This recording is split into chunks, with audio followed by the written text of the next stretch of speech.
Buenas tardes, hola a todos.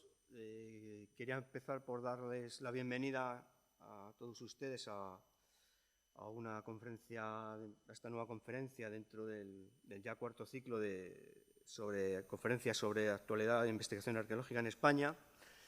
En la tarde de hoy vamos a tener la oportunidad de acercarnos a los trabajos que se vienen realizando prácticamente desde principios de este siglo en una región, Murcia, en la que yo, al menos a título personal, no puedo evitar tener siempre la impresión de que la investigación del Paleolítico ha sido en cierta medida, o de alguna manera, un poco desatendida, tal vez debido al peso historiográfico de las investigaciones centradas en periodos posteriores, ¿no?, que tienen tanto interés y tanta importancia en esa zona. Afortunadamente, esa situación está cambiando y los resultados que hoy se van a presentar aquí, a partir de los trabajos realizados en algunos yacimientos, como Cueva Antón, Finca Doña Martina y La Boja en la Cuenca de Mula, pues vienen a demostrarlo. Para hablar de este registro paleolítico, que abarca un largo periodo del Paleolítico Medio y el Paleolítico Superior, de en torno a unos 80.000 años, contamos con la presencia del doctor Joao Silao. Nuestro invitado cuenta con una muy extensa trayectoria académica y como investigador que francamente sería imposible exponer aquí. En la actualidad es investigador de la Institución Catalana de Investigación y Estudios Avanzados, ICREA, dentro de la Universidad de Barcelona y del Centro de Arqueología de la Universidad de Lisboa. A lo largo de más de 3 décadas ha centrado su investigación en diferentes campos del Paleolítico, con contribuciones destacadas en debates de tanta actualidad y tan vigentes hoy como es el comportamiento y el comportamiento simbólico de los neandertales, por ejemplo, acerca de sus capacidades para realizar y ser autores de arte rupestre paleolítico, las dinámicas sociales de las últimas poblaciones neandertales en la península ibérica o las posibles interacciones con los que llamamos los humanos anatómicamente modernos. Mención especial merecen también sus trabajos en torno al arte paleolítico ligado a los espacios abiertos, fuera de las cuevas, como es el caso del conjunto del Valle del Coa en Portugal.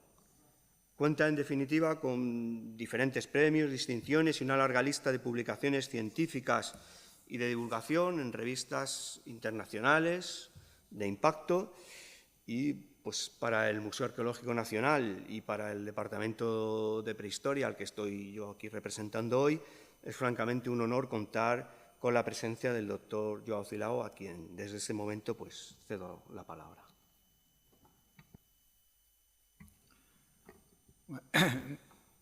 Perdón. Pues primero que todo, muchas gracias por la invitación y al público por interesarse por mi trabajo. Y es un placer estar aquí en el Museo Nacional, al que no había venido desde la obra de renovación.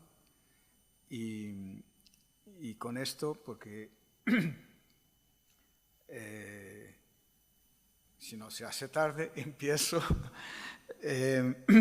Pasados los agradecimientos, empezando por decir 2 cosas. Lo primero es que, como me toca hacer muchas presentaciones y charlas y tal,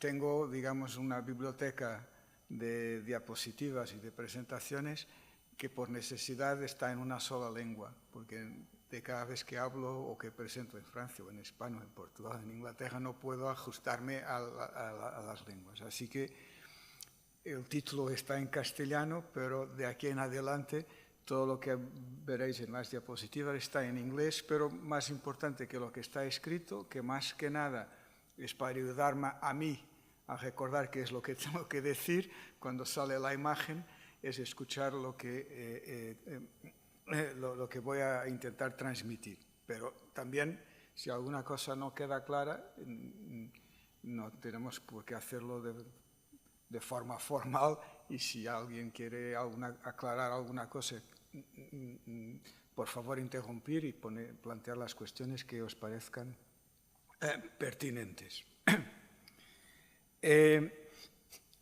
La segunda cosa es que por la invitación que me llegó desde el Museo Nacional, he entendido que se pretendía una presentación por el título que se me ha propuesto, los yacimientos del Paleolítico Medio y del Paleolítico Superior de la región de Murcia, bastante arqueográfica. Entonces, mucho de lo que os voy a decir está un poco pensado en un público más bien de profesionales o de estudiantes. Por eso, también os digo que si alguna cosa en el público hay gente que no es experta en el tema, o a los no arqueólogos entre el público, si alguna cosa que no esté clara, por favor, interrumpir y plantear la cuestión. Finalmente, y antes de empezar con la primera diapositiva, una palabra de explicación sobre la imagen esta, que espero al final de la presentación quede claro por qué la he escogido. En el año 2018 me invitaron a una presentación en la Facultad de las Artes de Berlín sobre el tema del arte paleolítico y el tema de la publicación en ese año, 2018, justamente, de las fechas muy antiguas para arte rupestre en 3 cuevas de España, La Pasiega, Maltravieso y Ardales. Entonces, ya a raíz de esto hice la conferencia y el día anterior un periodista del periódico de Berlín, del Tagesspiegel, me entrevistó y una de las preguntas que me hizo fue, pero después de usted tanto decir que al final no hay ninguna prueba de que desde el punto de vista de cognición e inteligencia los neandertales fueran diferentes, por lo menos en términos de capacidad de las poblaciones que vinieron después, ¿cree usted que si un neandertal viviera hoy tendría capacidad para ser astronauta, para estar en una nave espacial? Y la entrevista fue por correo electrónico, a esa pregunta le respondí enviándole esta prueba fotográfica. La prueba fotográfica, evidentemente, es lo que a día de hoy se llama fake news, pero como a día de hoy está muy vulgarizado las fake news y además está aceptado que la noble lie, la mentira noble, vale para defender un argumento, pues creo que tenía derecho a hacer esta pequeña ironía. Pero más que ironía, aquí hay una cuestión de fondo que espero que al final se entienda. Bueno, primero, puesto que el tema es la cuenca de Mula, los yacimientos de la zona de Murcia, y lo que hemos estado haciendo ahí desde hace, empezando hace unos 15 años, vamos a introducir lo que es geográficamente el territorio de estudio. Los 3 yacimientos de los que vamos a hablar, Cueva Antón y los 2 abrigos que están al lado uno del otro, en la Rambla Perea, finca de Doña Martina y La Boja, se sitúan en la cuenca de Mula, en la provincia o región de Murcia, que, como decía Juan Antonio, no era muy conocida cuando se habla del Paleolítico, sobre todo medio y superior, en la península ibérica, se piensa inmediatamente en Valencia o en el norte, ¿no? en la región cantábrica. Sin embargo, sí que hay una historia de investigación en temas paleolíticos en la región de Murcia. Por ejemplo, lo que concierne al Paleolítico Medio, en el año 85 se leyó una tesis por Ricardo Montes, justamente sobre el Paleolítico Medio de la región, donde básicamente se trataba de forma monográfica de un yacimiento muy importante, que es la Cueva de los Aviones, del que hablaremos al final, y a continuación, en relación con estudios de minimización de impactos, hay publicación de sendos yacimientos al aire libre, sobre todo en el altiplano de Yecla y Jumilla. Y en lo que concierne al Paleolítico superior, están, por supuesto, los trabajos de Siret en el siglo XIX, cuando excavó la cueva de Perneras, por ejemplo, y que más tarde fueron objeto de un estudio por una investigadora de este museo, Carmen Cacho, que en torno a ellos organizó su tesis de doctorado. Pero es cierto que a partir de finales de los años 80, incluso por cuestiones de falta de trabajo académico en la región por arqueólogos que se dedicaran a estos periodos, hubo una casi desaparición de la investigación, con una excepción puntual que fue llevada por el Departamento de Antropología Física, no de Arqueología, de la Universidad de Murcia, la excavación de la cima de las Palomas de Cabezo Gordo, que en los años 2000 iría a ser el palco del descubrimiento de esqueletos neandertales articulados y una secuencia musteriense muy importante. En mi caso, el interés por la región viene por razones personales, pero que no importan aquí, y me llevaron a empezar a interesarme por una zona que tiene esta particularidad o esta ventaja para la arqueología y sobre todo para la arqueología paleolítica, por ser una zona de clima seco, semiárido en buena parte de la región. Se ve todo, es decir, la geomorfología, la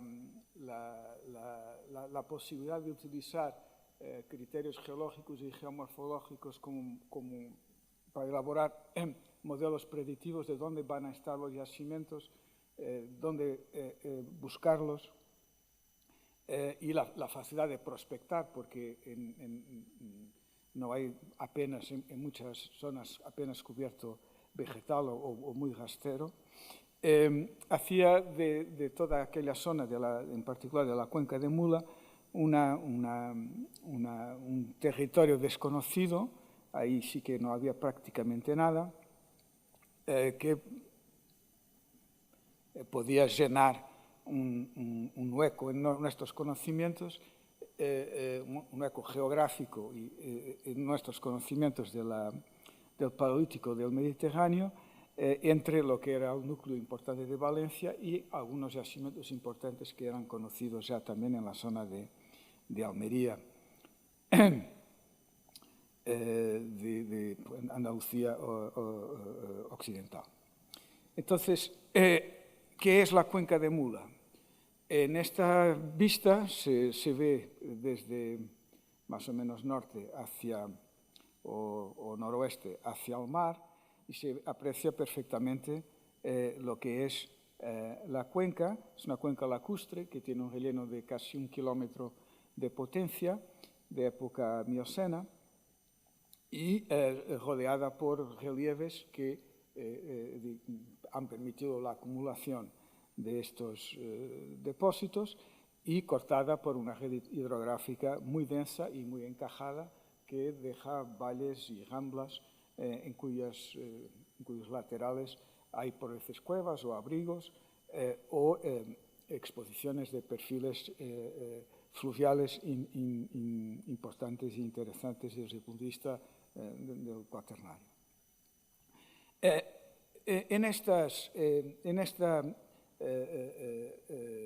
Desde esta cuenca, viniendo desde el mar, para llegar al altiplano que está por detrás de la Sierra de Ricotes, de camino a la meseta, y a los yacimientos de la zona de Cieza, del Cañón de Almadenes en el Segura, como Cueva Jorge, Cueva del Arco, que eran conocidas por tener arte paleolítico. Hay dos caminos principales que son el Valle del Mula. Ahora estamos viendo,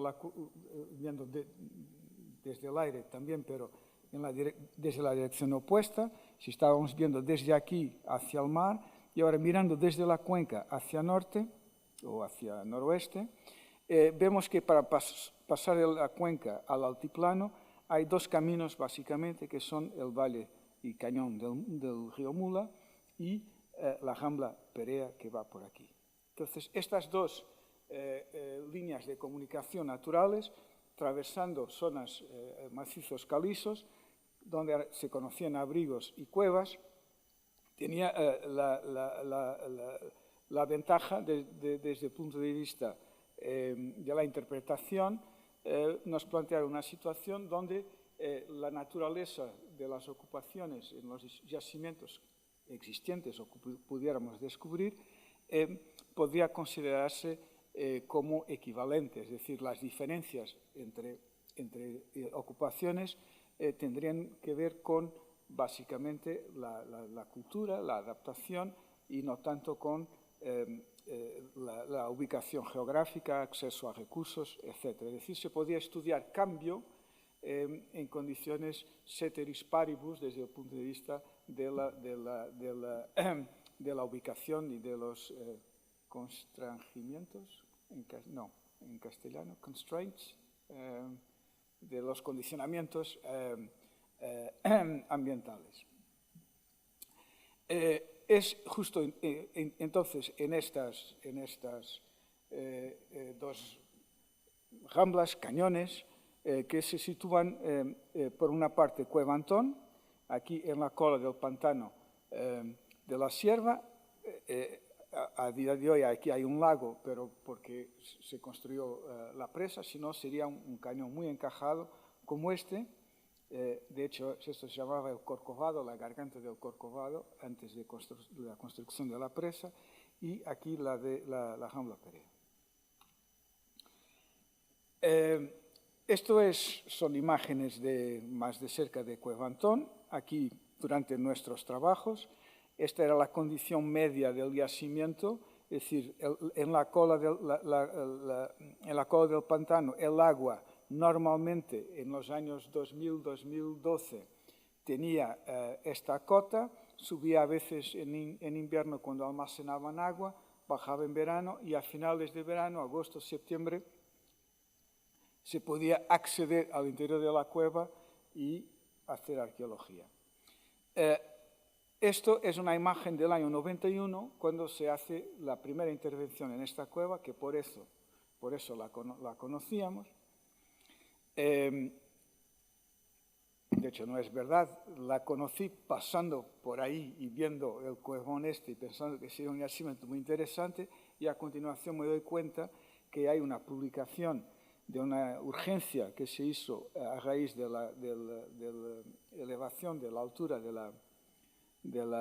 la presa, y esta foto es de época, una foto como una diapositiva que me pasó la responsable de la intervención, Consuelo Martínez Sánchez, que siempre colaboró con nosotros a la hora de aportar documentación y aclaraciones sobre esos trabajos del año 91. Y aquí, pues, una vista del contexto, ¿no? Ahora, todo lo que veis aquí inundado es lo que sería el profundo cañón encajado del Mula, terminando en una cascada que es donde a día de hoy está la presa. Rambla Perea es una imagen de cómo sería la garganta del Corcovado antes de la construcción de la presa. Era a principios del siglo XX todavía un paisaje agrícola importante, con naranjos, almendros y terrazas donde se cultivaba cereal. Los cortijos estos son testigo de esa agricultura que haya desaparecido. Y era una zona importante porque es prácticamente el único curso de agua en la región que no seca en verano. Esto porque es alimentado por una fuente, por un manancial que, si os recordáis esta imagen, es un manantial que se genera al contacto entre las capas superficiales, que son arenosas del altiplano, y una base, un substrato de arcillas, y en el contacto se acumula una napa de aguas subterráneas que fue cortada por la incisión de la rambla, y por lo tanto funciona en la zona del corte, ¿no? Aquí más o menos arriba, hay un débito de agua permanente a lo largo de todo el año. Razón para pensar que también eso habría funcionado de esa manera en el Paleolítico, y razón por la que, a raíz del descubrimiento por aficionados de la región, de hecho un colega, profesor de matemáticas en la Universidad de Murcia, que es muy aficionado a patear ramblas buscando restos arqueológicos, comunicó que había descubierto algunos sílex en este abrigo, que veis aquí, Finca Doña Martina, es esta zona donde se forma abrigo por desprendimiento de una masa, de un gran prisma de estas biocalcarenitas, y deja este abrigo muy expuesto, pero que es suficiente para funcionar como zona de habitación prehistórica. Esto es lo que se veía mirando a este lado del valle desde la otra orilla. La perspectiva que teníamos era esta, y hemos pensado que, a vista del hecho de que este estrato más blando había sido trabajado por la rambla de tal forma que se habían generado una línea de abrigos, que aquí, por erosión venida de una línea de agua que cae desde arriba, estaba vaciado, o incluso porque los pastores que en esta zona vaciaban todos los abrigos para usarlos como corral para cabras, o en este caso incluso para cerdos, aquí abajo, nos hizo pensar que a continuación, a un nivel más bajo que el del abrigo de Finca Doña Martina, podría haber una formación de este tipo totalmente tapada por depósitos de ladera. Y por eso, al mismo tiempo que empezamos con el estudio de este yacimiento, hicimos un sondeo para testar la predicción de que aquí podría haber un depósito, y que si lo hubiera estaría muy bien conservado, porque el depósito de ladera lo hubiera tapado y preservado de la erosión, y efectivamente eso se ha podido confirmar. Y esto es la boja, que cuando llegamos no existía, no se veía nada, pero, digamos, utilizando rayos X geomorfológicos, pensamos que sí, que podía haber algo, y funcionó. No siempre funciona, pero a veces da resultado. La historia de estos tres yacimientos nos permite reconstituir los 50.000 años de la prehistoria de la cuenca de Mula, entre 85 y 35.000, es decir, la transición del Paleolítico Medio al Superior, que es el tema de la charla de hoy, pero en el caso de la boja y de los niveles superiores de Finca Doña Martina, la ocupación continúa durante Gravetiense, Solutrense y Magdaleniense. Es decir, la secuencia es completa hasta el tránsito al Holoceno, y ahí sí que no hay más ocupación. Como cada uno de esos yacimientos lo vamos a coger como ilustrativo o ilustrador, si queréis, de una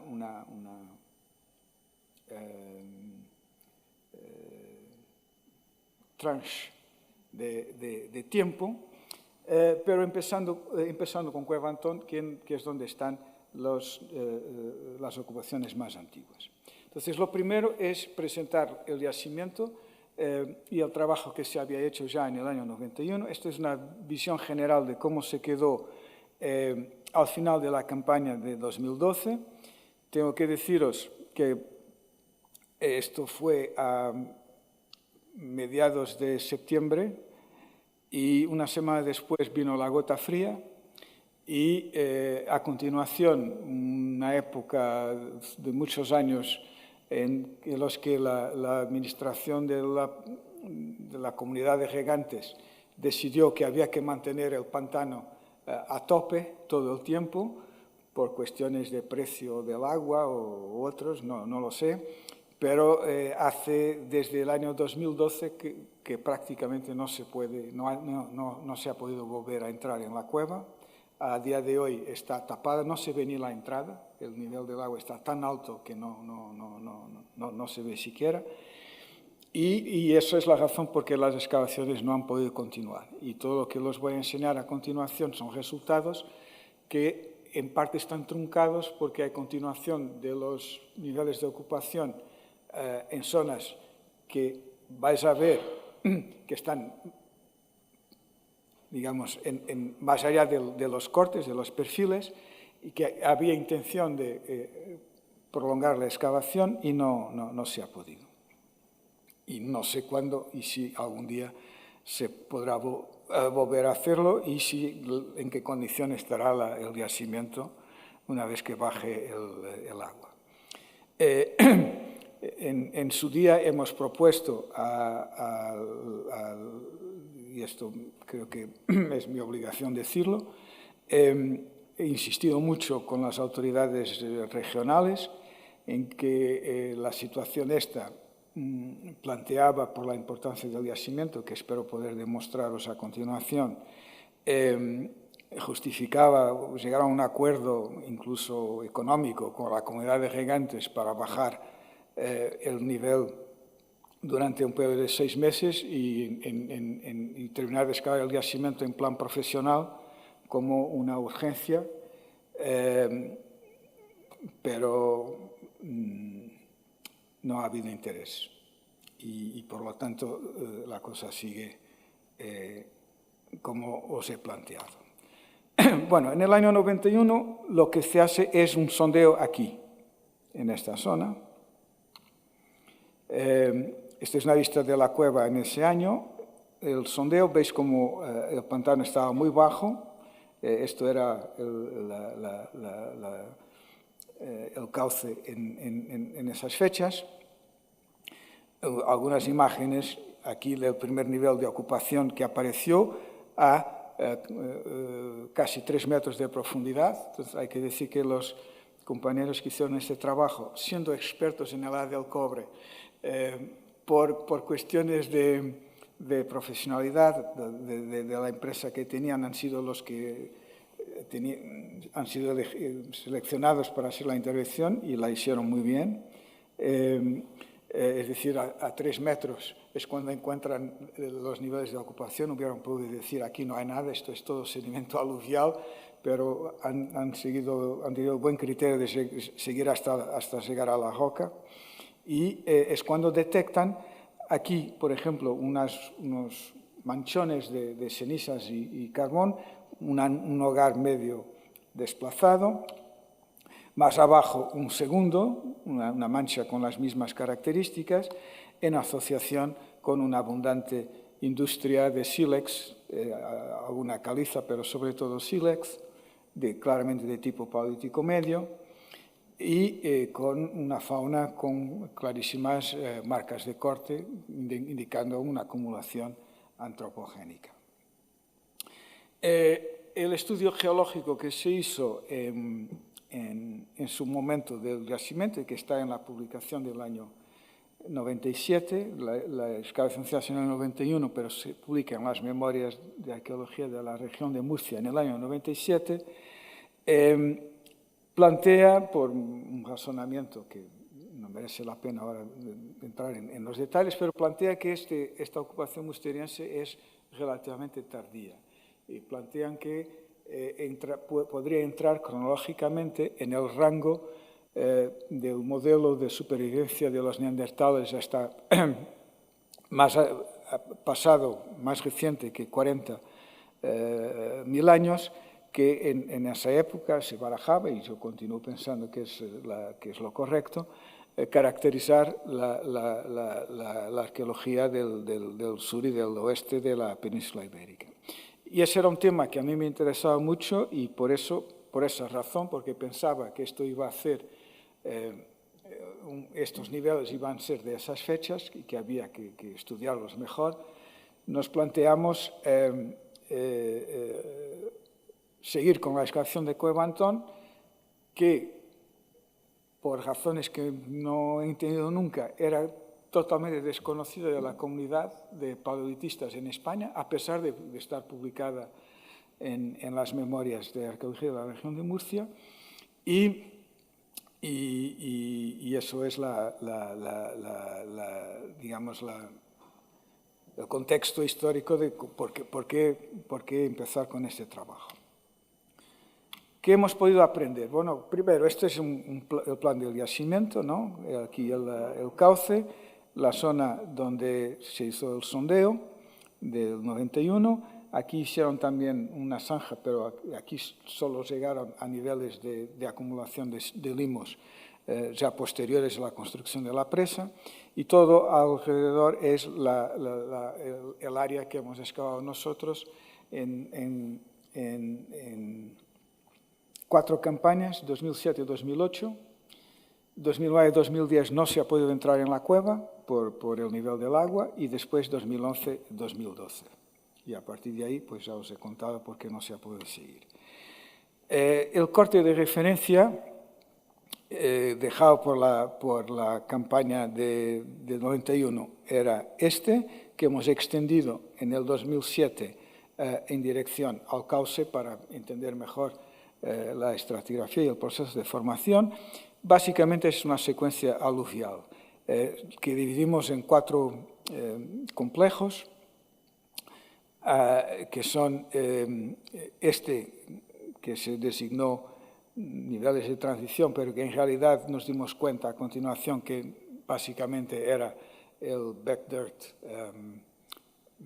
la terrera de la excavación del 91, que está aquí separado. Esto es el talud in situ y esto es, pues eso, la terrera. Los primeros niveles que encontramos es casi,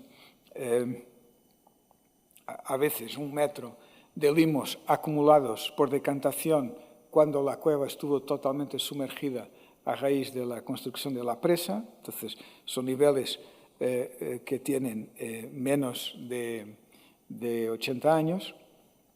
Y después empieza la secuencia pleistocena, que llamamos, esto es el complejo DD, Dam Deposits, los limos de decantación. Empieza a continuación la secuencia pleistocena, que tiene 2 complejos diferentes, este que es aluvial, que llamamos AS, Archaeological Succession, subdividida en 5 subcomplexos, ya os explico, y en la base un depósito fino, Fine Palustrine, FP, que es un depósito que pensamos endocársico de época anterior a la abertura de la cueva, que ya adelante se explicará cómo pensamos que esto funcionó. Este nivel, este subcomplejo AS1, entonces hay muchos niveles que son, digamos, a veces de espesor centimétrico, que tiene que ver con las dinámicas de acumulación del río. Básicamente, esta es una terraza fluvial dentro de cueva, ¿no?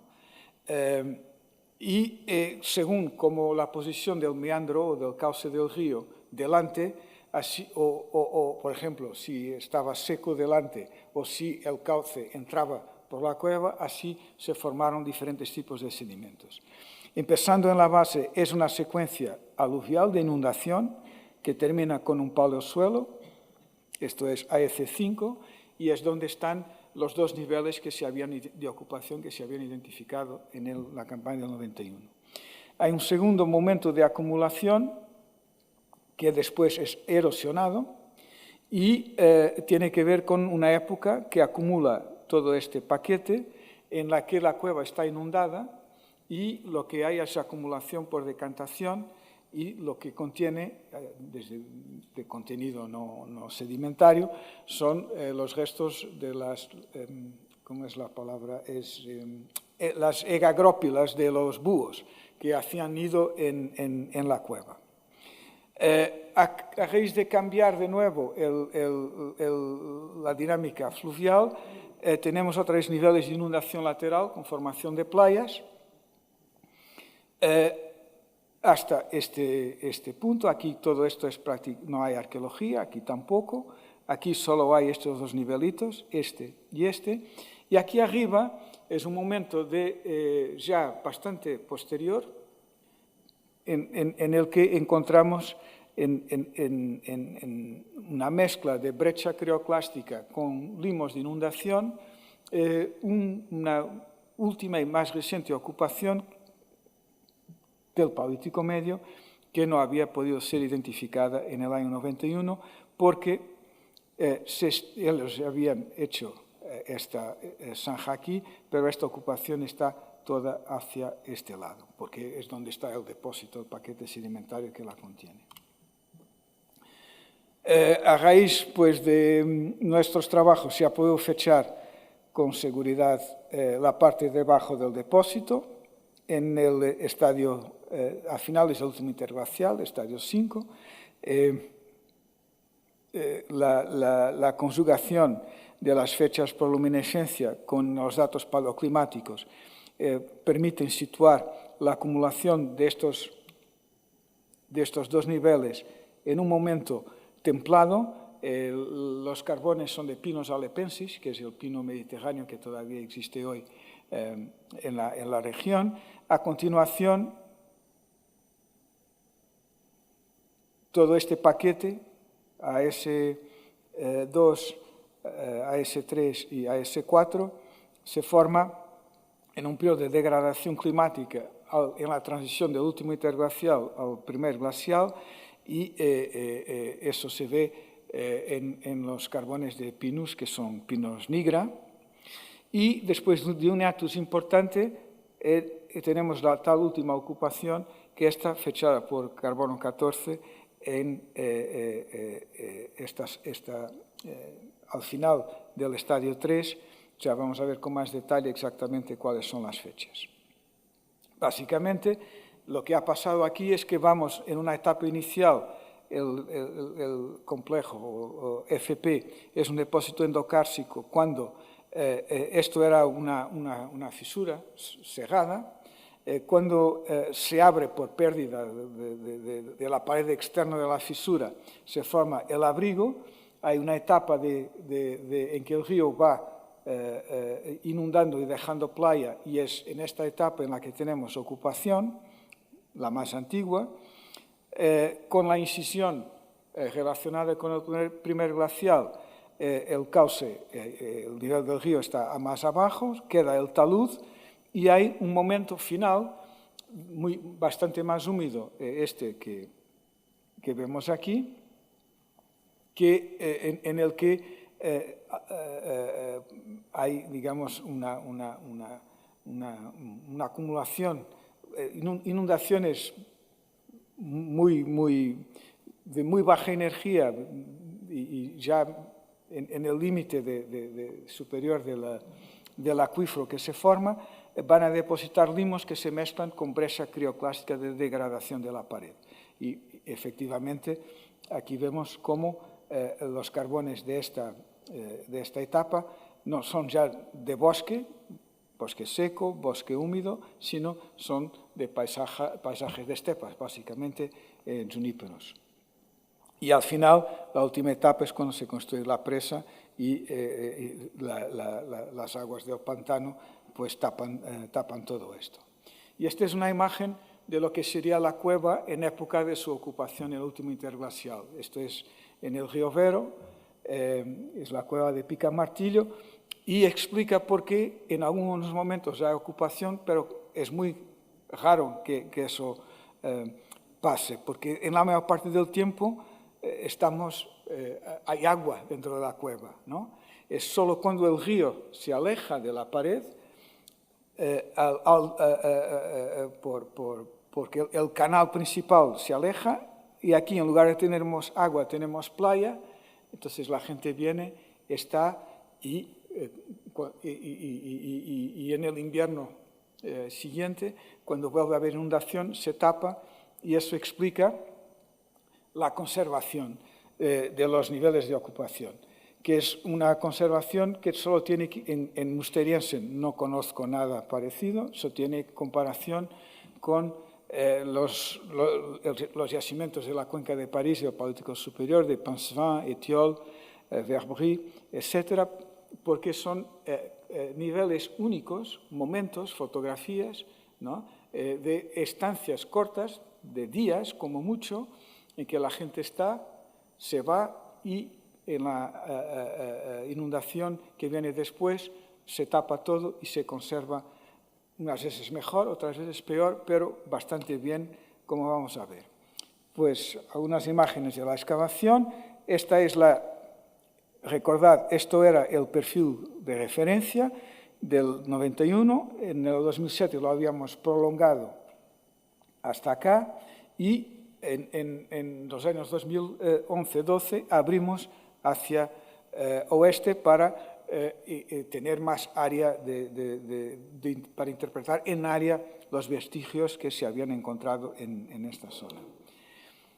Aquí veis, en fin, por ejemplo, cómo ya en perfil los niveles de ocupación de este horizonte están completamente bien conservados.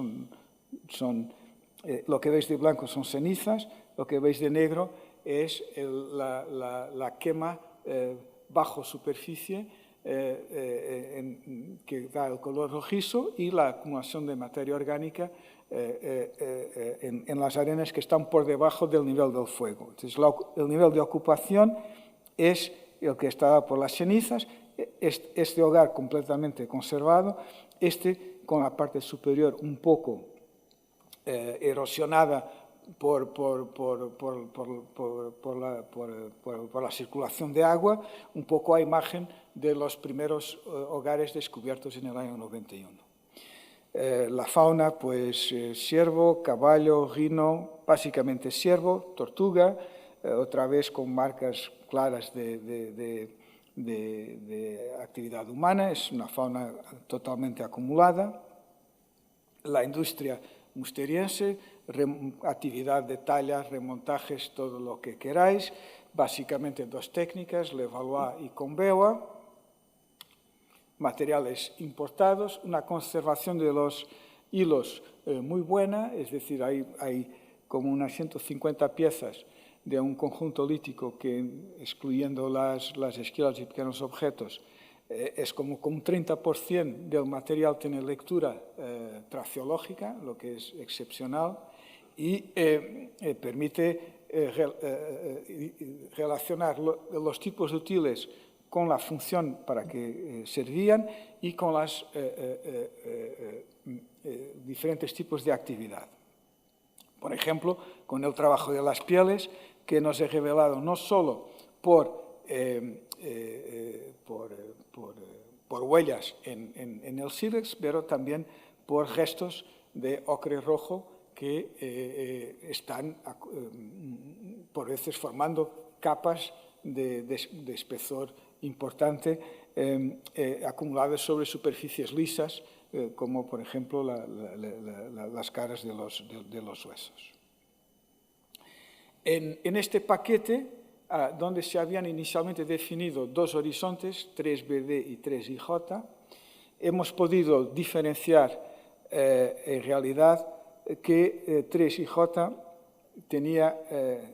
correspondía a dos ocupaciones sucesivas, pero para que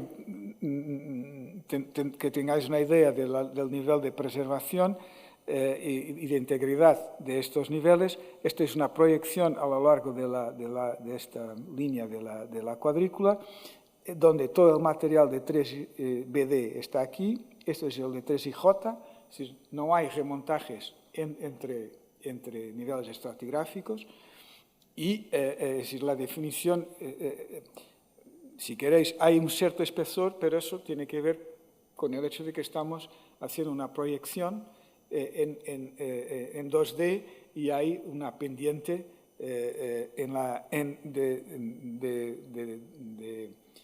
este a oeste y de sur a norte. Abajo, este paquete, que es el 3IJ, se ve perfectamente cómo corresponde en realidad a dos cosas diferentes. Estas son dos áreas en rojo, 3IJ3, 3IJ2, que excavamos separadamente, pero a raíz del estudio nos damos cuenta que no era una estratigrafía horizontal, sino dos áreas de actividad de una sola ocupación, y por encima el 3IJ1. Imágenes de la excavación de estos niveles, de abajo a arriba, hogares con sus, una vez excavada y quitada, digamos, la película de ceniza, carbón y etcétera, se ven perfectamente los puntos rojos donde estaban los fuegos. Los remontajes muestran cómo la actividad se hace alrededor de los hogares y cómo los materiales están conservados en su sitio, es decir, aquí no se desplaza. En la zona del hogar no hay actividad, la gente está trabajando alrededor y por eso estas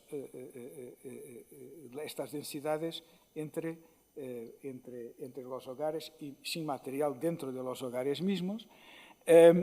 A raíz del estudio traseológico y de los estudios de estacionalidad de la fauna, hemos podido concluir que esta es una ocupación de invierno, que hay dos zonas de actividad sin especialización, es decir, lo que se está haciendo aquí es lo mismo que se está haciendo aquí, y que la actividad principal es el filleting, es decir, el despiece y la preparación de la carne y el trabajo de las pieles, tanto con abrasión, piel seca, como en piel fresca, acabada de extraer del animal cazado. La especie principal siempre es el ciervo y estos indicadores de estacionalidad se basan en lo que vemos en los ciervos, ¿no? El nivel más importante, entonces, esto es lo que llamamos el clúster 3IJ3, esto es el 3IJ2, pero en realidad, como veis, hay remontajes entre las dos áreas indicando sincronicidad de la ocupación. Entonces, dos áreas de actividad, dos familias, dos grupos de cazadores y, importante, quería señalaros que las distancias entre hogar y pared, este contorno es el del overhang, de la visera. Esto es una proyección, como no hemos podido excavar hacia esta zona, no tenemos claro dónde está la pared, pero la proyectamos por inclinación, que estará más o menos por aquí. Esto es el reborde externo del bedrock y, por lo tanto, la ocupación se hace en esta lengua alargada, pero vais a ver a continuación que siempre hay una concentración de los vestigios y de los hogares a una distancia bastante estandarizada de la pared del fondo. Esta es una estimación, pero estamos hablando de entre 2 a 3 metros. De la pared está la ocupación. Aquí siempre hay muy pocos o ningunos vestigios y esto es, evidentemente, a partir de aquí estamos en el reborde y el talud, con lo cual tampoco hay materiales. La excavación del nivel que está por encima, veis aquí dos hogares. Habíamos quitado la materia negra para flotar, para ver si podíamos tener vestigios de semillas o otros cosas, en fin, carbonizados que nos dieron indicación de lo que se había estado haciendo en ese hogar. y este otro aquí con su superficie todavía conservada. Aquí vemos imágenes desde arriba, ¿no? Pues, ortogonales. Este veis que está un poco afectado por bioturbación, pero este estaba intacto. Aquí tenéis la torta de cenizas blancas completamente conservada por encima y por debajo pues la zona negra y roja. Aquí estaría el hogar del año 91, aquí los dos hogares de nuestra campaña del 2012, esta es otra vez una vista de este hogar, y en planimetría la distribución de los vestigios y el remontaje que nos indica, y otra vez la posición de los útiles que nos dan información y de los indicadores de estacionalidad en la fauna, nos vuelvan a decir, en este caso, dos cosas. Primero, que, aquí. Estos dos hogares no son contemporáneos, esto es una cosa que se me olvidó decir, están en la misma, es decir, arqueológicamente es imposible distinguirlos, pero en perfil se nota que hay un nivelito de inundación que se acumula por encima de este hogar y que es el que está quemado por este otro hogar. Entonces, hay aquí como una estación húmeda, un evento de inundación. Imaginaros que la ocupación, que estas ocupaciones tienen lugar en invierno. Esta segunda, cuyo hogar tiene el mismo grado de conservación que del año 91 y en torno a los cuales están todos los materiales que tenemos de este nivel. Y este está en periferia, no tiene asociado prácticamente nada, posiblemente es una incursión que apenas ha dejado el hogar y poco más. No se puede saber exactamente de los restos que tenemos cuáles están asociados a esto, pero sí podemos decir que más de un 90% de este nivel IJ1 se corresponde con una ocupación relacionada con estos hogares. Alrededor de ellos, otra vez, hay dos áreas de actividad, cada una de ellas no especializadas, se documenta lo mismo. Otra vez dominan las actividades de tratamiento de las carcazas de los animales cazados, de las pieles y invierno.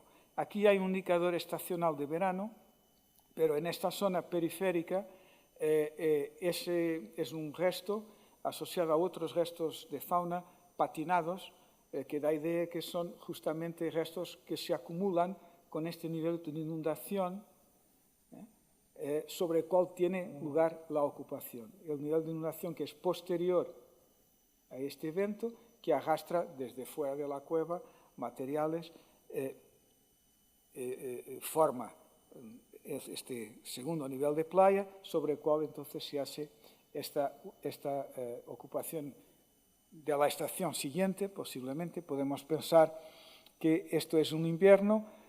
Hay en algún momento a finales de primavera en fin, en realidad no podemos decir de qué estación fuera esta ocupación. Podemos incluso plantear de verano.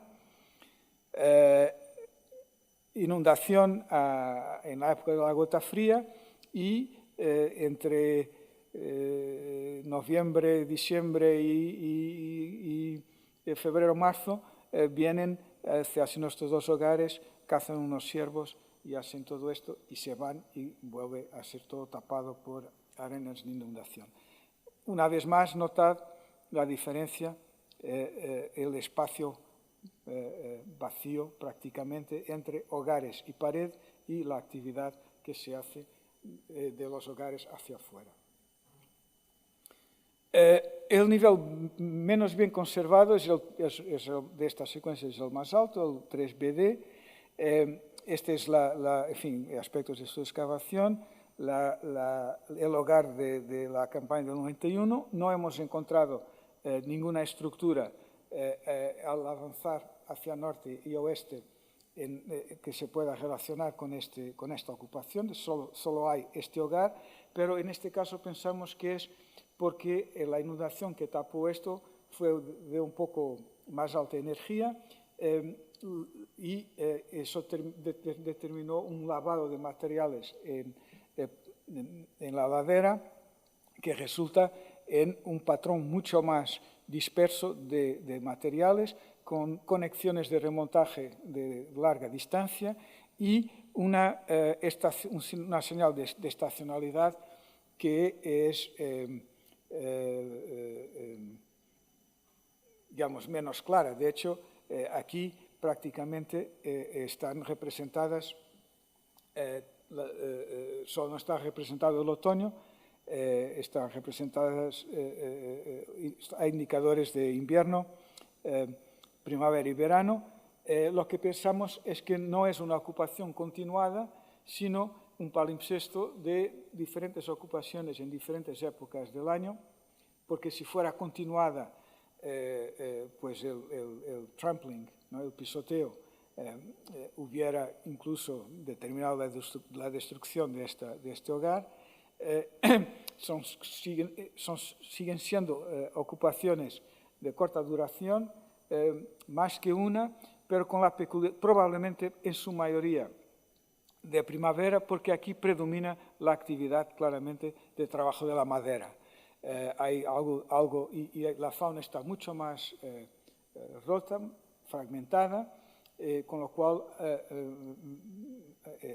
también indica una forma de explotación de los animales cazados diferente y apenas hay trabajo de la piel.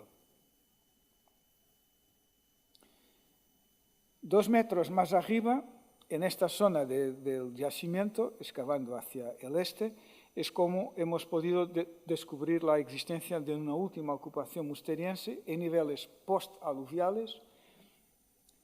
Estos son los últimos niveles de inundación de este paquete. Aquí esta es una brecha crioclástica, pero hay limos, porque de vez en cuando el agua subía hasta aquí y todavía se mezclaban limos con los clastos. Y es aquí que hay una pequeña ocupación muy dispersa, pero suficientemente característica, donde salió el pecten pintado y perforado, y algunos útiles de tipo paleolítico medio. Esto ya lo publicamos, son hallazgos del año 2008 publicados en el año 2010. En realidad, pues veis como aquí no hay preservación de la estructura espacial, pero hay suficiente integridad del depósito para que de este conjunto se haya podido hacer remontajes, para que se haya conservado el pecten, para que los carbones que se han podido fechar en fechas totalmente coherentes con la estratigrafía. La tecnología es claramente de paleolítico medio. Aquí está el núcleo remontado con una reducción de tipo Levallois, como aquí. Trabajo de la madera.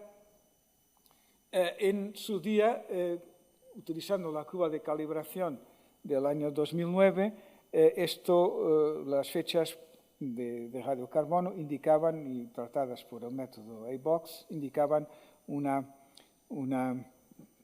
en términos post-QEM para esta ocupación de paleolítico medio.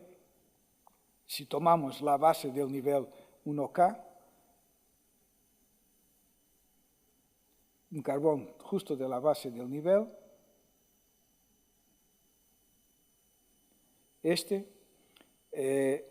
en torno a 38.000, entre 37.500 y 38.000 sería lo más antiguo que esta ocupación podía ser, y limitada por este otro carbón cogido un poco más arriba, en torno a 35.500 como edad lo más reciente posible de esta ocupación.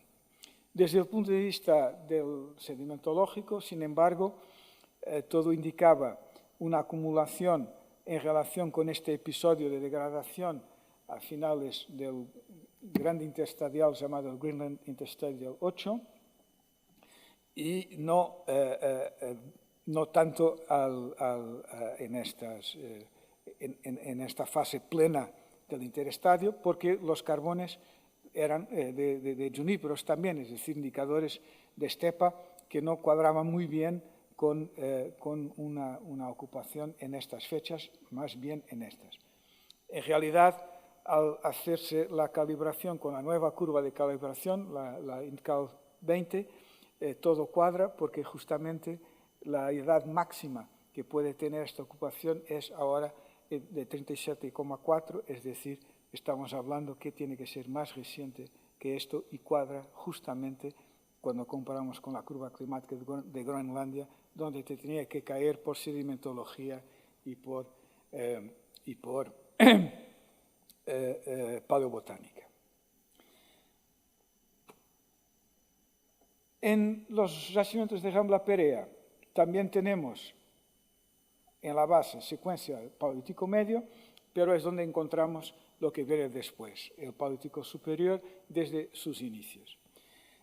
Finca Doña Martina es este abrigo, aquí tenéis, que ya os enseñé antes, esto es el año del descubrimiento de piezas en superficie y después el planteamiento de la excavación a lo largo de los años y cuando de última campaña, en el año 2016, así se quedó el yacimiento. Este yacimiento es interesante porque, además de tiene secuencia, pero los niveles no son muy potentes, hay muchas descontinuidades, pero nos enseña una cosa muy importante, que es que en este tipo de yacimientos de abrigo no se puede la excavación limitar a una zanja de 2x2 o de 3x3 o un sondeo. Hay que excavar en área para comprender cuál es el proceso de formación. Y también porque por veces la variación lateral en las secuencias estratigráficas es muy importante y en una zona se encuentra solo parte de la secuencia. Para tener la secuencia completa hay que abrirlo todo entero y es por eso que al final terminamos con áreas y volúmenes como estos. Aquí tenéis en positivo y en negativo lo que fue la excavación que se hizo aquí. Tengo que decir, hacer un paréntesis, muchas veces la gente me pregunta, pero ¿cómo podéis haber hecho tanto en 8 años? Tenéis que tener en cuenta que algunas campañas fueron de 6 a 7 meses, ¿no? Entonces, cuando decimos trabajamos durante 15 años, al ritmo normal de un mes al año, estamos hablando de 50 años de 50 años de trabajo en estos 3 yacimientos, ¿no? No es que fuéramos como en el siglo XIX a toda velocidad, no, es que sencillamente se invirtió mucho tiempo. Aquí, por ejemplo, otra vez, porque el contexto y entender la geología es lo primero en cualquier yacimiento arqueológico, bueno, sobre todo en yacimientos donde la estratificación es básicamente geológica, no estamos hablando de yacimientos de época de la prehistoria reciente o histórica, donde hay una estratificación que es puramente antropogénica, pero donde la estratificación es, entre comillas, natural, lo básico es comprender la geología y el proceso de formación, y por eso hacemos este tipo de sondeos para entender desde el depósito de ladera, que es todo lo que tenéis aquí abajo, hasta la secuencia arqueológica en zona bajo abrigo y delante del abrigo, cuando ya fuera de la fisera, haciendo transición al talud.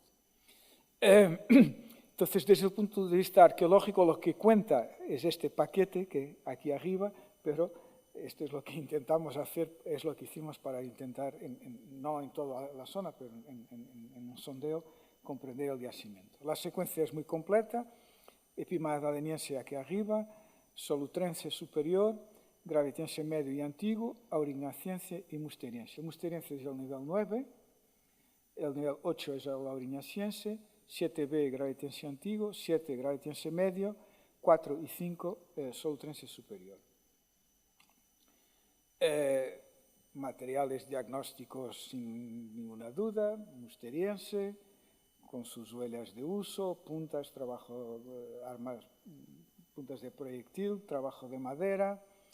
Aurignaciense también con sus núcleos o raspadores carenados, sus laminitas retocadas.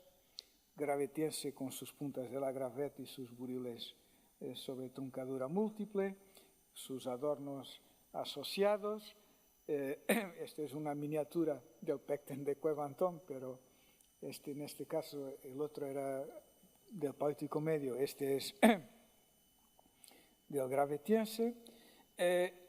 Aquí, por la conservación del hueso es nula, solo algunos dientes de caballo en algunas zonas se han podido conservar, y el carbón, por circunstancias que todavía no terminamos de aclarar, pero posiblemente por las altas temperaturas de los hogares,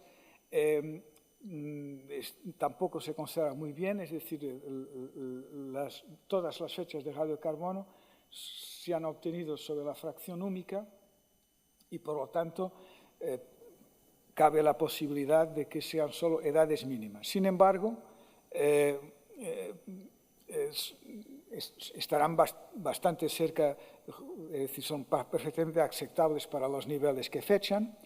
La única incoherencia que encontramos es en la base del Gravetiense medio, una fecha que es posiblemente una edad mínima y que se relaciona posiblemente con la ocupación del Gravetiense antiguo. Esto tiene que ver con el hecho de que los paquetes no son muy espesos y con la dinámica de sedimentación en ladera, que es complicada y hace con que, por ejemplo, en una fase inicial, todo lo que es el musteriense y el aurignaciense se acumulan en la parte oeste del abrigo, mientras todo el musteriense queda expuesto, y es solo ya en fase avanzada de la secuencia que estos niveles antiguos, que lo que eran dos rellenos de abrigo diferentes, digamos, se unifican en un solo paquete sedimentario que lo tapa todo, en Gravetiense medio, después en Solutrense y en Epi-Magdaleniense.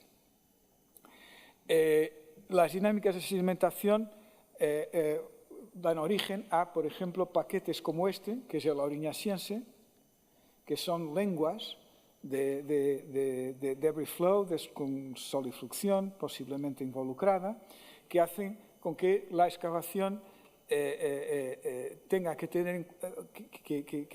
combinar excavación en planimetría y acompañada por lectura de perfiles siempre muy atenta, porque, por ejemplo, aquí tenemos situación de secuencia, Gravetiense antiguo, aurignaciense, musteriense, pero aquí el aurignaciense está interrumpido, hay contacto directo entre los dos, y eso hace con que, si no se excava correctamente y con conocimiento de la geología del relleno, se puedan llegar a tener, por ejemplo, si esto se excava por niveles artificiales, aquí tenemos una mezcla de musteriense, gravetiense y aurignaciense, ¿no?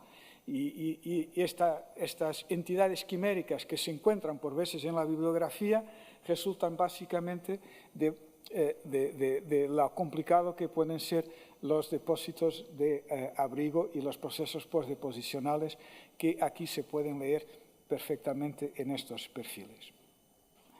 Esto se complica por la existencia de fases erosivas importantes. Por ejemplo, aquí veis cómo el paquete Gravetiense medio está erosionado. Hay un canal que los llevó, Gravetiense antiguo, perdón, los llevó todo. Y con la existencia de redes de madrigueras como esta, que destruyó el paquete solutrense en casi la mitad del área excavada y produjo dispersión de materiales solutrenses por diferentes niveles de la estratigrafía. Bueno, el abrigo de la Boja es el último, vamos a avanzar un poco más rápidamente. Este era el tal que, como al principio no existía, ¿no? Esto lo veis, aquí había una pared y tierra, pero no se veía abrigo. Pero a raíz de la predicción de que podía haber relleno, se empezó el sondeo y efectivamente ya vais viendo cómo poco a poco había una secuencia, de hecho, muy potente. 7 metros desde musteriense en la base hasta epimadaleniense arriba. Los perfiles, aquí esto es como quedó al final de la excavación, esto es el bedrock, aquí abajo. En los perfiles todo lo que veis de negro o rojo, estos nivelitos, atención, de aquí a aquí estamos hablando de 7 metros, la secuencia está interrumpida por 2 desplomes que sellan, este sella el auriñaciense, el paquete auriñaciense, y este sella el paquete musteriense, y eso explica la buena conservación de estos niveles. Todo lo que veis aquí, cada uno de estos nivelitos, y algunos aquí, no hay resolución, la pantalla no es suficiente para ver algunos de ellos, son niveles de ocupación como los de Cueva Antón. Es decir, un hogar o 2 hogares, una superficie con hogares, el material disperso alrededor. La conservación es tan buena que igualmente tenemos en perfil los niveles de cenizas, el nivel negro de combustión y el nivel rojizo de transformación de los minerales de hierro que existen en las arenas. Que esto no ha prácticamente tenido alteración postdeposicional lo enseña que los fitolitos se encuentran en el blanco, a veces un poco en el negro, pero 1 centímetro arriba, 1 centímetro abajo, ya no hay fitolitos. Es decir, ese es el grado de preservación de estos niveles. Por eso la datación que se hace sobre carbones de las estructuras y no sobre carbones dispersos no tiene, ¿cómo se dice?, errores o muestras fuera de sitio. La datación de radiocarbono para el musteriense está confirmada por las dataciones por luminescencia. Las ocupaciones musterienses contienen hogares elaborados tan, entre comillas, sofisticados, si queréis, con tapa de piedras para multiplicación de calor, como los del Paleolítico Superior, del auriñaciense o del gravetiense. Esto es del nivel 21B, que es un hogar en cubeta tapado con lajas. Los materiales, lo que de siempre. Los niveles auriñacienses están en algún caso un poco lavados, es como este ejemplo. En otro caso, las estructuras están perfectamente conservadas. Esto es la base rojiza de este hogar intacto en el momento de la excavación. Aquí veis un ejemplo de la excavación de un hogar doble, donde en el interior todavía había troncos de 25 centímetros de ancho y 5 centímetros de diámetro conservados, ¿no?, enteros. Este es otro, son 1, 2, 3, 4, 5 hogares asociados con estructuras de tipo horno en estos niveles del primer auriñaciense de ocupación de la cueva. Lo interesante aquí, también desde el punto de vista de entender los procesos de transición en el sentido de lo que son culturalmente y cómo pueden estar enmascarados por cuestiones de procesos de formación. Esto que veis aquí es la parte de arriba del desplome que selló la secuencia musteriense, que está bien conservada por debajo.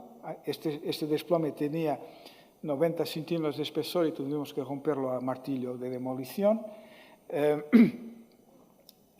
Pero nos hemos dado cuenta en la última campaña, antes de romperlo, que justo por encima, entre la base del nivel auriñaciense, que está aquí, y el desplome, había un pequeño nivelito de materiales en cuarcita asociado a una fecha de 40.000, no calibrada, con alguna pieza característica del Paleolítico Medio que demuestra que después del desplome todavía vino gente del Paleolítico Medio y que entre esa última visita del Paleolítico Medio y la primera visita del auriñaciense hay un hiato, aunque estén en contacto directo, hay un hiato de por lo menos 5.000 años.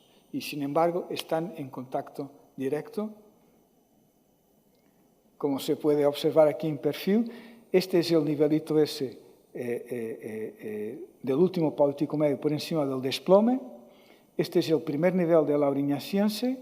En la parte de atrás, entre desplome y pared, por efecto de pared, tenemos migración hacia abajo de materiales del primer Auriñaciense, con lo cual, si yo quisiera publicar el Auriñaciense más antiguo del mundo, hubiera podido decir que este raspador carenado encontrado al lado de este carboncillo fechado en años de calendario, en 41.500, era un Auriñaciense más antiguo, como algunos han planteado para Bajondillo en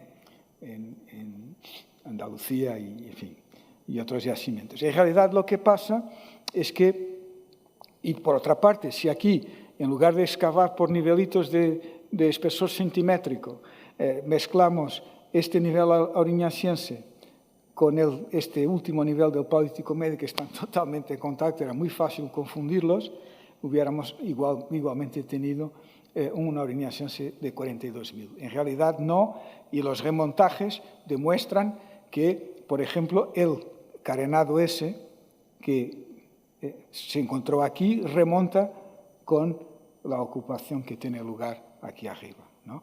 Entonces, a pesar de la conservación muy buena, en general, de los estratos, estos pequeños problemas existen siempre, incluso en yacimientos con esta calidad de preservación.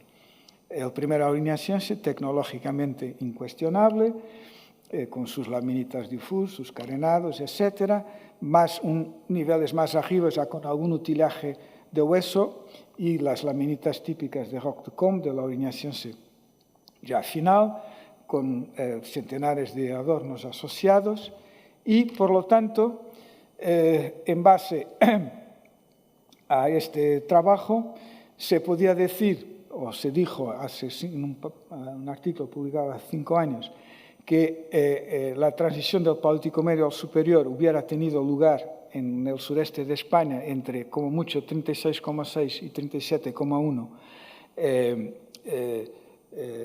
miles de años, no antes de eso, con lo cual persistencia de poblaciones neandertales hasta muy tarde. A día de hoy, con la nueva curva de calibración y fechas adicionales que todavía no están publicadas o que están solo publicadas en parte, y alargándolo a toda la península, podemos confirmar que, en realidad, el intervalo es un poco más antiguo, es entre 37,0 y 37,4, es esta banda gris que aquí está, es cuando se da en las zonas de Valencia, Murcia y Portugal el pasaje del Paleolítico Medio al Paleolítico Superior. La razón de ser de este aislamiento, aprovechando una imagen de un trabajo sobre la edad del cobre de Pedro, pero es una ilustración magnífica de la diferencia que hay entre la península ibérica cuando la vemos digamos, como es, y lo que es cuando la vemos cartografada en términos de distancias a pie. Y vemos cómo, en realidad, esta franja pequeña ahí en el norte, en términos de distancia, de tiempo que lleva a recurrirla, es, de hecho, grande y está muy aislada de esta parte aquí abajo. Esto se ve, se refleja en el funcionamiento del sistema central de la depresión del Ebro como una frontera geográfica que funcionó en esta época y que ha seguido funcionando a lo largo del Paleolítico Superior. Lo vemos igual durante el último máximo glaciario, cuando de nuevo todas estas zonas ven una perduración del Solutrense, mientras aquí estamos ya en Badeguliense y Madaleniense antiguo. Concluyendo, en términos, pasando de la arqueología a la prehistoria, por decirlo de alguna manera, ¿qué nos dice todo esto sobre las gentes? Sobre los neandertales del último interglacial, a partir de lo que vemos en Cueva Antón, que su forma de habitar el espacio es idéntica a la que vemos entre cazadores-recolectores documentados por la etnografía y en los yacimientos del Paleolítico Superior. Las actividades se organizan en torno a hogares. Los hogares se sitúan en una posición bastante estandarizada, alejados 2-3 metros de la pared. Esa zona intermedia es una zona de descanso o de dormida. Las actividades están alrededor de los hogares y hacia afuera. Las tareas están organizadas siguiendo calendarios determinados por el ritmo de las estaciones. Vemos como en invierno básicamente se estaba cazando, preparando carne, exportando trozos de carne fileteada y preparando pieles, mientras que en primavera están básicamente, sobre todo, trabajando madera. Vemos que tanto en las ocupaciones de Cueva Antón como en las ocupaciones de La Boja, siempre que hay ocupación hay fuego. Siempre que hay ocupación hay fuego y más que uno muchas veces.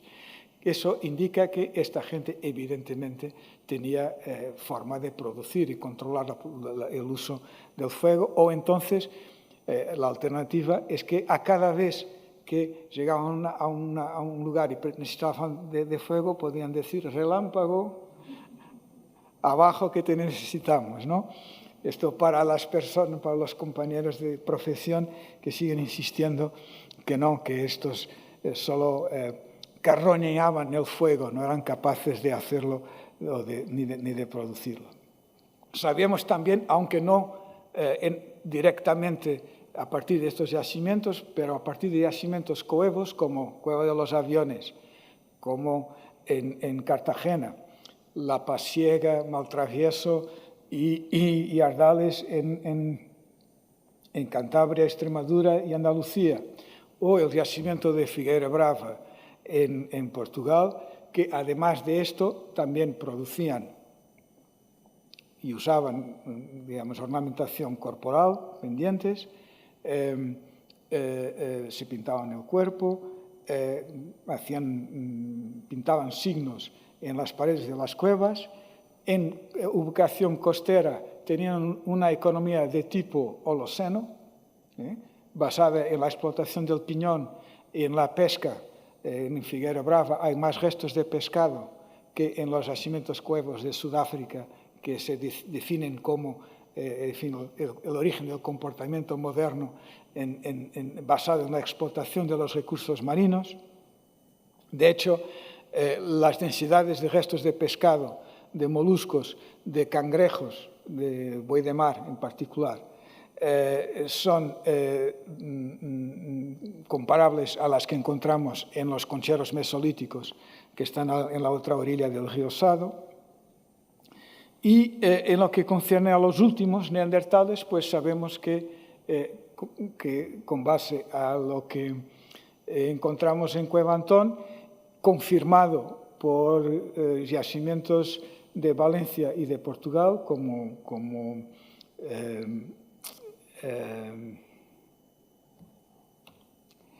Malayetes y la Cueva de Calderón,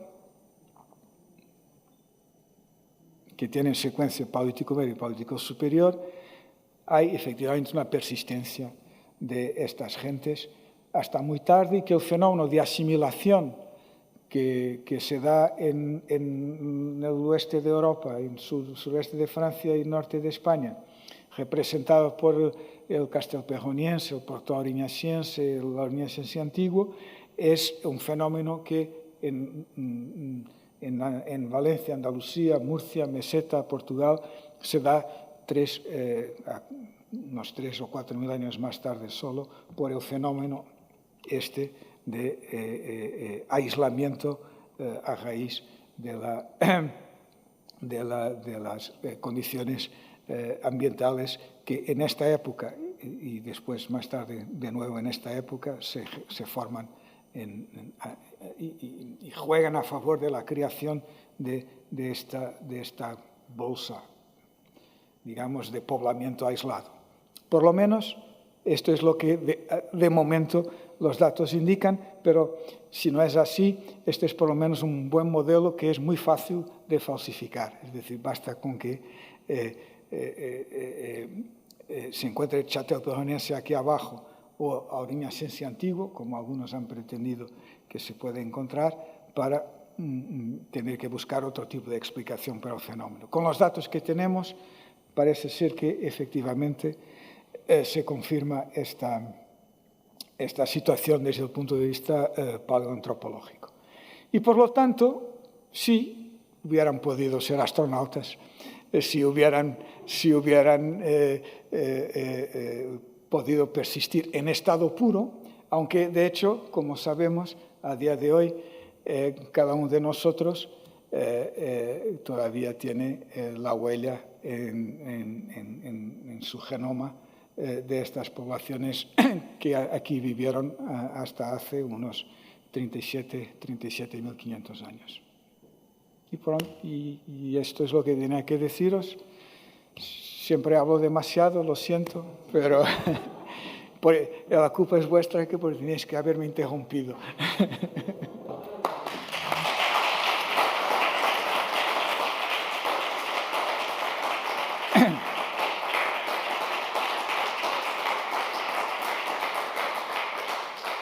Muchas gracias, Joao.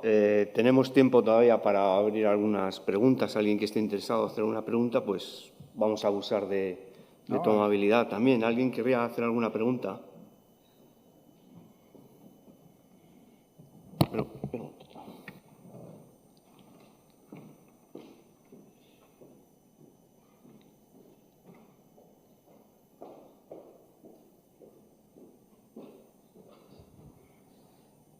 Entonces, profesor,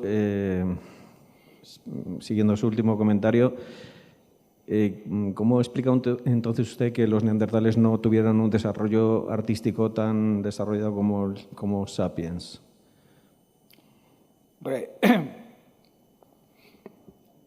Vamos a ver. Hay una cosa hay un error muy común que está en la bibliografía y en los manuales y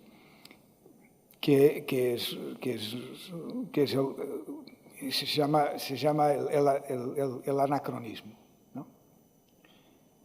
Que no se puede comparar gentes que vivieron hace 60.000 años con gentes que vivieron hace 20.000 años y decir, estos que hace 60.000 años nos llegaron a hacer lo que hace 20.000 años hicieron unos. Por eso, si razonamos de esa manera, tendremos que preguntarnos por qué hace apenas 50 años la gente para corresponderse tenía que enviar cartas o llamar por teléfono, en lugar de enviar un correo o hablar por Zoom, ¿no? Hay una cosa que se llama la tecnología y el crecimiento por acumulación de la cultura.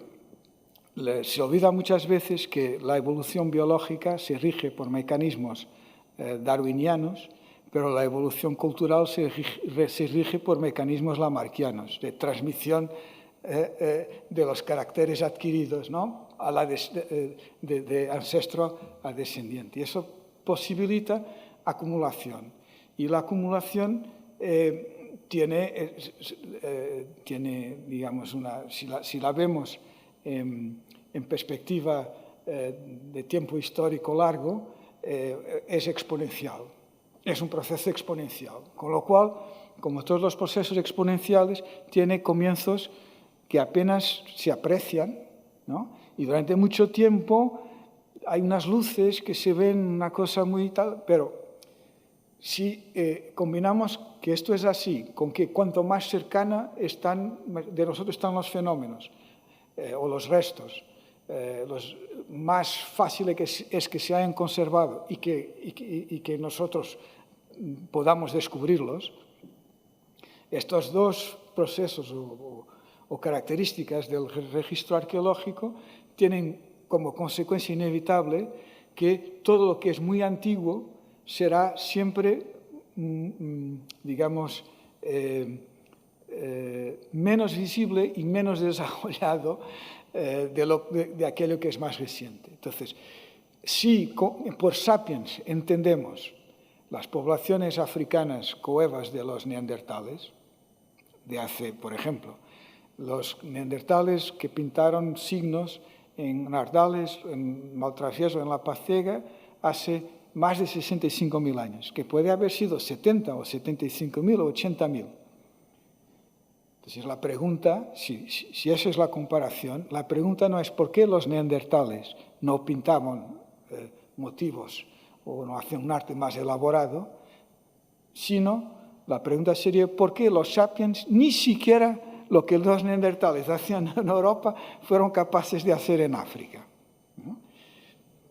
Me podrán decir, hombre, no, pero hacían unas líneas en unas cortezas de sílex o decoraban recipientes en huevo de avestruz y hacían unos zigzags en piezas de ocre, ¿vale? Pero eso comparado con lo que hicieron hace 175.000 años ya los neandertales en la cueva esta del... estoy cansado, se me olvidó el nombre. De Francia. Bueno, sabéis de lo que hablo, ¿no? Sí, las estructuras circulares estas... ya me vendrá.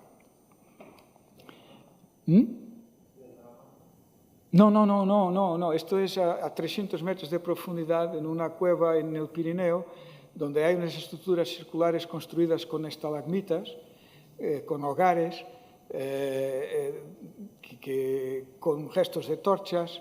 Entonces, la cantidad de piedra, de estalagmita, que se ha movido para construir esas estructuras son en total creo que unas 3 toneladas. En el negro absoluto, que es lo que tenemos dentro de una cueva. Esto hace ya 175.000 años. Ya ni estoy hablando de los signos o de las manos en negativo de 65 o 70.000 años, ¿no? No, lo que pasa es que en los años, a finales de los años 80 y a lo largo de los años 90, se hizo dominante el concepto de que los neandertales no eran sapiens. Eran una especie diferente que se había extinguido sin dejar descendencia y que todos los humanos actuales descendíamos de una pequeña población de origen africano que se había extendido hacia Europa y Asia y había llevado a la extinción a los humanos arcaicos contemporáneos como los neandertales. En el marco de este paradigma, ¿no? Está permitido hablar de cultura en términos biológicos, ¿no? Lo que hacían los sapiens. Pero si pensamos como Dios manda, eso no tiene sentido, ¿no? Es lo que hacían los africanos y ya después podemos... si tenían una nariz grande o pequeña, si tenían cejas más desarrolladas o menos desarrolladas. Es un detalle de lo que eran esas gentes. Nosotros medimos la inteligencia o la capacidad cognitiva por lo que podían hacer o hacían, ¿no? En época más reciente, a partir de hace 5.000 años, tenemos escritura, ¿no? Y por lo tanto... podemos decir, estos sí que pensaban y razonaban como nosotros. Pero a nadie se le ocurre preguntar si la gente que construyó Stonehenge hablaba o tenía una cognición avanzada, ¿no? O los que pintaron Altamira. Entonces, ¿por qué cuando vemos a los neandertales hacer cosas equivalentes a estos, tenemos que plantearnos la cuestión? No lo hacían, ¿por qué no lo hacían? Y, si me permite Hay una cantidad pregunta... de culturas etnográficas en el presente que no pintan, o que no pintan representaciones realistas. de animales o de humanos, incluso por motivos religiosos, como el Islam. Claro. Y una cuestión más técnica, y me disculpo por la ignorancia, pero no soy arqueólogo. Cuando en algunas de las gráficas que ha mostrado había muchas líneas azules y verdes la mayoría de las veces que ha descrito usted como conexiones de remontaje. Son conexiones de remontaje. Sí, es decir, cuando se tala el sílex, ¿no?, se produce muchos restos, ¿no? Y se puede estar talando en un lugar, se acumula ahí basura, digamos, pero hay 2 o 3 piezas que son las que interesan, que se llevan ahí para trabajar la piel, o cuando se termina de trabajar aquí el núcleo, lo que queda, pues se tira allá, ¿no? Y si conseguimos remontar, poner el puzzle todo junto y vemos que todo está en un mismo nivel, ¿no? Si el plano de la ocupación es esto y todo está, la distribución sigue el plano, eso nos dice que ahí apenas hubo perturbación postdeposicional. Todo está como cuando la gente se fue, básicamente, ¿no? Y además eso también nos dice cómo no solo que está como cuando la gente se fue desde el punto de vista de la dispersión vertical, que no hay, sino también desde el punto de vista de la dispersión horizontal, porque por veces las inundaciones lo que hacen es levantan los vestigios, si tienen energía para ello, sobre todo las cosas más pequeñas, y después levantan, los llevan y cuando el agua hay el reflujo, pues baja el nivel y lo distribuyen, ¿no? Y eso es lo que vemos en el nivel más reciente del Musteniense antiguo de Cueva Antón, el nivel 3BD, que las líneas son mucho más compridas, ¿no?, y todo está mucho más disperso. Bueno, pues ahora ya sí que nos hemos quedado sin tiempo. Muchas gracias, Joao, y muchas gracias a todos por asistir.